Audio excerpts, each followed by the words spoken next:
வணக்கம். தந்தையின் பாட்காஸ்ட் செய்திகளை வாசிப்பது அகிலா கணேஷ். முதலில் தலைப்புச் செய்திகளை பார்க்கலாம். ஆன்லைன் விளையாட்டுகளை ஒழுங்குபடுத்துவது குறித்து பொதுமக்கள் கருத்துக்களை தெரிவிக்கலாம் என தமிழக அரசு அறிவிப்பு. ஆன்லைன் விளையாட்டுகள் விவகாரத்தில் முதலாளிகளுக்கு சாதகமாக அரசு செயல்படுவதாக எடப்பாடி பழனிசாமி குற்றச்சாட்டு. மாணவி ஸ்ரீமதி மரண வழக்கு விசாரணை குறித்து விரிவான அறிக்கையை வெளியிட வேண்டும் என வலியுறுத்தல். ஸ்ரீமதி வழக்கில் இதுவரை உண்மைகள் எதுவும் தெரியவில்லை என தமிழக வாழ்வுரிமை கட்சித் தலைவர் வேல்முருகன் பேட்டி. கொரோனா தொற்றில் இருந்து இந்தியா மீண்டு வருவதற்கு மாநிலங்களின் கூட்டு முயற்சியே காரணம். வளரும் நாடுகளுக்கு இந்தியா வழிகாட்டியாக திகழ்வதாக பிரதமர் மோடி பெருமிதம். காமன்வெல்த் மகளிர் T20 இறுதிப் போட்டியில் வெள்ளிப் பதக்கம் வென்றது இந்தியா. 9 ரன்கள் வித்தியாசத்தில் தங்கப் பதக்கத்தை தட்டிச் சென்றது ஆஸ்திரேலியா. செஸ் ஒலிம்பியாட் போட்டியில் 16 புள்ளிகளுடன் உஸ்பெகிஸ்தான் முதலிடம். 15 புள்ளிகளுடன் இரண்டாவது இடத்தில் இந்தியா B அணி. இனி விரிவான செய்திகள். ஆன்லைன் விளையாட்டுகளை ஒழுங்குபடுத்துவது தொடர்பாக பொதுமக்கள் கருத்துக்களை தெரிவிக்கலாம் என தமிழக அரசு அறிவித்துள்ளது. பெற்றோர், ஆசிரியர், மாணவர்கள், இளைஞர்கள், உளவியலாளர்கள், சமூக ஆர்வலர்கள் உள்ளிட்டோரின் கருத்துக்கள் வரவேற்கப்படுவதாக தமிழக அரசு தெரிவித்துள்ளது. வரும் 12ஆம் தேதிக்குள் மின்னஞ்சல் மூலம் கருத்துக்களை அனுப்பலாம் எனவும் கருத்து கேட்பு கூட்டம் வரும் 11ஆம் தேதி நடைபெறும் எனவும் தமிழக அரசு தெரிவித்துள்ளது. ஆன்லைன் ரம்மியை நடத்தும் பெரும் முதலாளிகளுக்கு சாதகமாக இருப்பதற்காக மக்களின் கருத்தை கேட்பதாக முதல்வர் நாடகமாடுவதாக எதிர்க்கட்சித் தலைவர் எடப்பாடி பழனிசாமி குற்றம் சாட்டியுள்ளார். திண்டுக்கல் மாவட்டம் பழனியில் பொதுமக்களிடையே பேசிய அவர், அதிமுக ஆட்சியில் தடை செய்யப்பட்ட ஆன்லைன் ரம்மி சூதாட்டத்தை திமுக ஆட்சியில் நீதிமன்றத்தில் சரியாக வாதாடாமல் திறந்துவிட்டுள்ளதாக சாடினார்.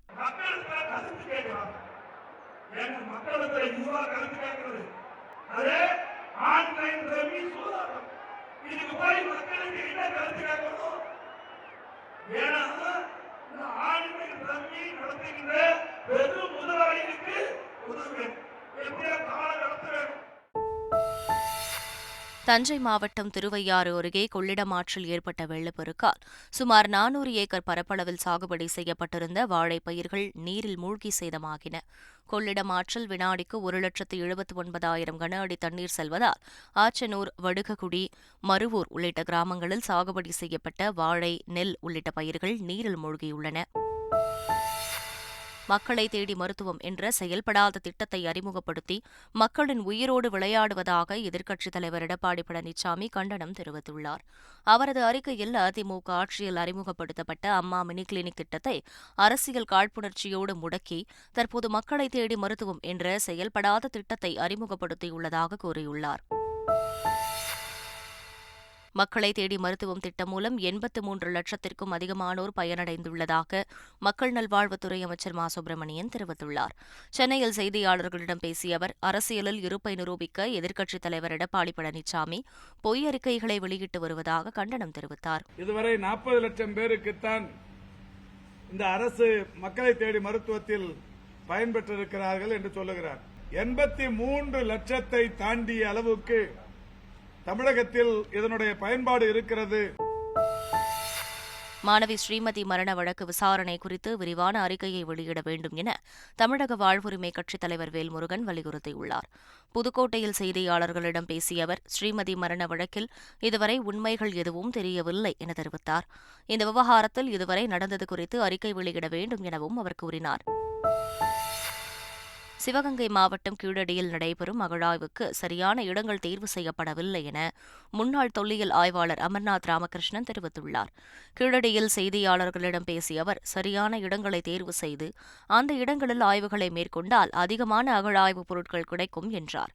ஆய்வில் அனுபவம் உள்ளவர்களை மட்டுமே பணியமர்த்த வேண்டும் எனவும் அவர் கேட்டுக் கொண்டார்.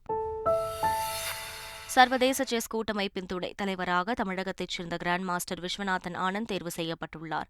சர்வதேச செஸ் கூட்டமைப்பின் தலைவர் மற்றும் துணைத் தலைவர் உள்ளிட்ட பொறுப்புகளுக்கான தேர்தல் சென்னையில் உள்ள நட்சத்திர விடுதியில் நடைபெற்றது. இதில் தலைவராக மீண்டும் ஆர்கடி வோர்கோவிச் தேர்வு செய்யப்பட்ட நிலையில் துணைத் தலைவராக கிராண்ட் மாஸ்டர் விஸ்வநாதன் ஆனந்த் தேர்வு செய்யப்பட்டார். செஸ் வீரர் விஸ்வநாதன் ஆனந்த் உலக செஸ் கூட்டமைப்பின் துணைத் தலைவராக தேர்வு செய்யப்பட்டதற்கு முதலமைச்சர் மு.க.ஸ்டாலின் வாழ்த்து தெரிவித்துள்ளார். இது தமிழ்நாட்டிற்கே பெருமையான தருணம் எனவும், கிராண்ட் மாஸ்டர் ஆனந்த் போன்ற மாசற்ற நேர்மையும் பரந்த அனுபவமும் கொண்ட ஒருவர் உலக செஸ் கூட்டமைப்பின் துணைத் தலைவராக இருப்பதால் இந்த விளையாட்டின் எதிர்காலம் சிறப்பாக அமையும் எனவும் வாழ்த்து செய்தியில் முதல்வர் மு.க.ஸ்டாலின் தெரிவித்துள்ளார். நாட்டின் ஜனாதிபதியாக ஒடுக்கப்பட்ட மக்கள் வர வேண்டும் என போராடியவர் கருணாநிதி என கவிஞர் வைரமுத்து தெரிவித்துள்ளார். சென்னை புரசைவாக்கத்தில் நடைபெற்ற முன்னாள் முதல்வர் கருணாநிதியின் 4ஆம் ஆண்டு நினைவு நாள் மொழியரங்கம் நிகழ்ச்சியில் பேசிய வைரமுத்து, ஒடுக்கப்பட்ட சமூகத்தில் ஒருவரை ஜனாதிபதியாக்குங்கள் என்று இந்திரா காந்தியிடம் கருணாநிதி கூறியதாக தெரிவித்தார். அதன்படியே அப்போதைய பிரதமர் இந்திரா காந்தி ஜெயல்சிங்கை ஜனாதிபதியாக்கியதாகவும் அவர் கூறினார். அத்தியாவசிய உணவுப் பொருட்களில் 5% GST வரி விதிப்பை ரத்து செய்ய வேண்டும் என தமிழ்நாடு வணிகர் சங்கங்களின் பேரமைப்பு தலைவர் விக்ரமராஜா கோரிக்கை விடுத்துள்ளார்.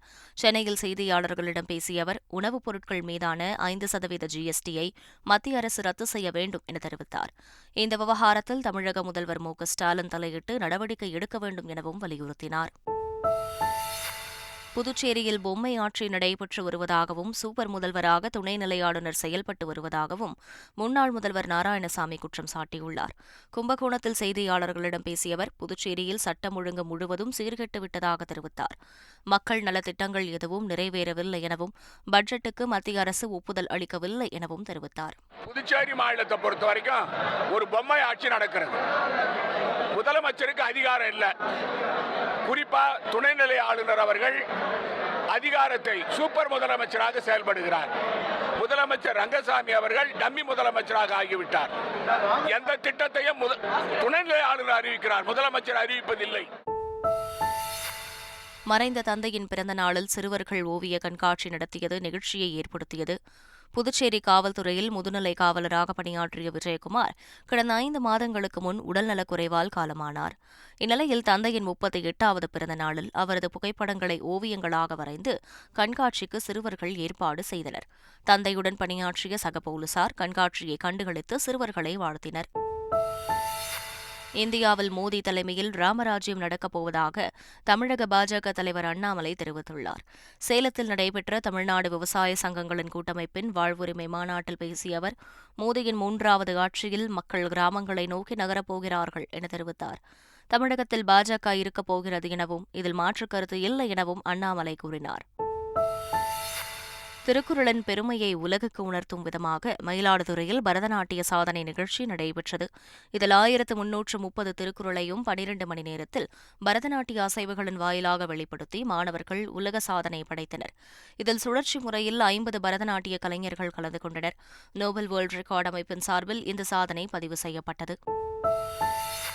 கொரோனா தொற்றில் இருந்து இந்தியா மீண்டு வருவதற்கு மாநிலங்களின் கூட்டு முயற்சியே காரணம் என பிரதமர் நரேந்திர மோடி தெரிவித்துள்ளார். நிதி ஆயோக்கின் 7வது நிர்வாக கூட்டத்தில் உரையாற்றிய அவர், ஒவ்வொரு மாநிலமும் அதன் வலிமைக்கு ஏற்ப பெருந்தொற்றுக்கு எதிராக போராடியதாகவும், இதனால் வளரும் நாடுகளுக்கு இந்தியா முன்னோடியாக வழிகாட்டியதாகவும் புகழ்ந்தார். கேரள மாநிலம் இடுக்கி அணையின் மேலும் 2 மதகுகள் திறக்கப்பட்டுள்ளன. தொடர் கனமழை மற்றும் முல்லை பெரியாறு அணையில் இருந்து வெளியேறும் தண்ணீரால் இடுக்கி அணையின் நீர்மட்டம் அதிகரித்து வருகிறது. இதனால் ஒரு மதகு வழியாக தண்ணீர் திறந்துவிடப்பட்டது. இந்நிலையில் நீர்வரத்து தொடர்ந்து அதிகரித்து வருவதால் அணையின் மேலும் 2 மதகுகள் திறக்கப்பட்டுள்ளன. இதன் காரணமாக கரையோர மக்களுக்கு வெள்ள அபாய எச்சரிக்கை விடுக்கப்பட்டுள்ளது. கேரள மாநிலம் இடுக்கி மாவட்டத்தில் மழை மற்றும் நிலச்சரிவு அபாயம் காரணமாக மாவட்டத்திற்கு உட்பட்ட அனைத்து சுற்றுலா தலங்களுக்கும் முழு தடை விதிக்கப்பட்டுள்ளது. கடந்த சில நாட்களாக தொடர்ந்து கனமழை பெய்து வரும் நிலையில் மூணாறில் நிலச்சரிவு ஏற்பட்டது. இந்நிலையில் முன்னெச்சரிக்கை நடவடிக்கையாக இடுக்கி மாவட்டத்தில் உள்ள சுற்றுலா தலங்களுக்கு மக்கள் செல்வதற்கு தடை விதித்து ஆட்சியர் உத்தரவிட்டுள்ளார். டீசல் தட்டுப்பாடு காரணமாக கேரள அரசு போக்குவரத்துக் கழகத்தில் 50% பேருந்துகள் நிறுத்தப்பட்டுள்ளன. கேரள அரசு போக்குவரத்துக் கழகம் 135 கோடி ரூபாய் கட்டண பாக்கி வைத்திருப்பதால் டீசல் வழங்குவதை எண்ணெய் நிறுவனங்கள் நிறுத்திவிட்டன. இதனால் 50% அரசு பேருந்து சேவை நிறுத்தப்பட்டதால் பயணிகள் கடும் அவதிக்காளாகியுள்ளனர். இதற்கிடையே கனமழை காரணமாக பேருந்து சேவை நிறுத்தப்பட்டுள்ளதாக அம்மாநில போக்குவரத்துக் கழகம் சார்பில் தெரிவிக்கப்பட்டுள்ளது. குஜராத் அருகே இந்திய எல்லைக்குள் நுழைந்த பாகிஸ்தான் போர்க்கப்பலை இந்திய கடலோர காவல்படை எச்சரித்து திருப்பி அனுப்பியது. பாகிஸ்தானின் போர்க்கப்பலான PMS அலாம்கர் அண்மையில் இந்திய எல்லைக்குள் நுழைந்தது. இந்திய கடலோர காவல்படையின் ட்ரோனர் விமானம் பாகிஸ்தான் போர்க்கப்பல் அருகே 3 முறை பறந்து எச்சரிக்கை விடுத்தது. அதன் பின்னர் பாகிஸ்தான் போர்க்கப்பல் புறப்பட்டு சென்றதாக தகவல் வெளியாகியுள்ளது. திருப்பதி ஏழுமலையான் கோவிலில் வருடாந்திர பவித்திர உற்சவம் அங்குரார்ப்பணத்துடன் தொடங்கியது.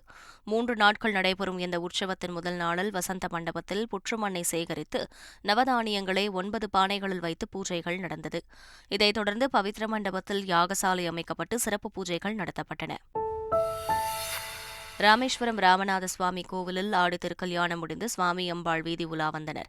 ராமநாத சுவாமிக்கும் அம்பாள் பர்வதவர்தினிக்கும் திருக்கல்யாண வைபவம் வெகு விமரிசையாக நடைபெற்றது.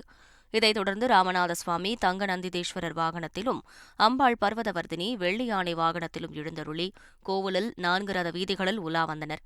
பக்தர்கள் ஆரத்தி எடுத்து வரவேற்று வழிபட்டனர். விரைவில் ஜெயிலர் படப்பிடிப்பில் கலந்து கொள்ள உள்ளதாக நடிகர் ரஜினிகாந்த் தெரிவித்துள்ளார்.